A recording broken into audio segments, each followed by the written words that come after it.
আর 10টা সেকেন্ড যদি দেরি হচ্ছিল, বউটার প্রাণটাই চলে যাচ্ছিল। ভাগ্যিস কেউ দেখেছিল।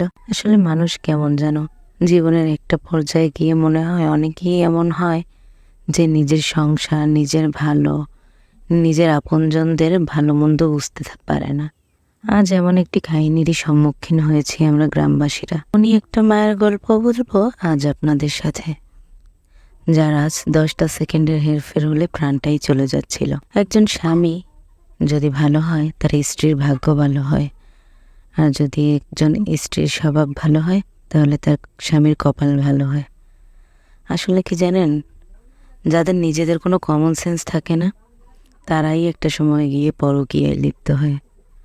যাদের নিজের ভালো মন্দ জ্ঞান থাকে না, তারাই পরকীয়ায় লিপ্ত হয়। আজ দুপুরে খাওয়া দাওয়া করছিলাম, এমন সময় একটা মেয়ে এসে বলল পাশের বাড়ির এক মহিলা গলায় দড়ি দিচ্ছে। মানে কি, হঠাৎ আচমকা অবাক হয়ে গেলাম। এরা কোনো কথা, হুট করেই কেন এমন করছে? পরে খোঁজখবর নিয়ে জানতে পারলাম যে তার সাথে তার হাজব্যান্ডের আজকে এক পর্যায়ে অনেক মারামারি এবং কথা কাটাকাটি হয়েছে। কেন হয়েছে? তার হাজব্যান্ড একটা মহিলার সাথে রিলেশন করে, ওই মহিলাটিও বিবাহিত। কিন্তু আমার কথা হচ্ছে, দুটি বিবাহিত মানুষ কেন পরকীয়ায় লিপ্ত হবে? কোনো স্ত্রী চায় না তার স্বামী পরকীয়ায় লিপ্ত হোক। সে অবশ্যই চায় তার স্বামী যেন শুধু তাকেই ভালোবাসে। কিন্তু না, পুরুষ তো এক নারীতে আসক্ত হতে পারে না, তাদের 10 জন লাগবেই। এমনও পুরুষ দেখেছি জীবনে, জানেন, যারা পরকীয়ায় লিপ্ত হয়ে সন্তানের পর্যন্ত খোঁজ নেয় না।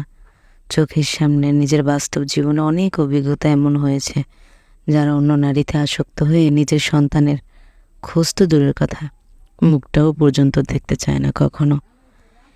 আচ্ছা, আমার একটাই প্রশ্ন, যারা এমন করে তারা কি বাচ্চা জন্ম দেওয়ার আগে একটাবার ভাবে না যে এই সন্তান তো আমার, ওর ভবিষ্যৎ আমার, ওর সব দায়িত্ব আমার?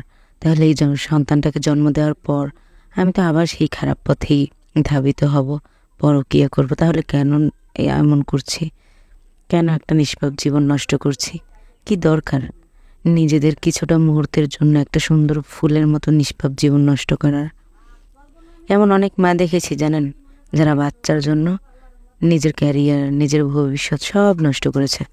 কিন্তু কোনো বাবাকে আমি দেখলাম না যে সন্তানের মুখের দিকে তাকিয়ে পরকীয়ায় আসক্ত হওয়ার পরও আবার সেটা ভুল বুঝতে পেরে শুধরে গেছে। আসলে পুরুষ মানুষ কেন এমন হয়? একবার কোনো নারীতে আসক্ত হলে সে ওই পথে ফিরে আসলেও কোনো কারণে আবার অন্য নারীতে আসক্ত হয়। কেন তারা চিরতরে ভালো হতে পারে না? বলবেন আমাকে কি কমেন্টে কেউ?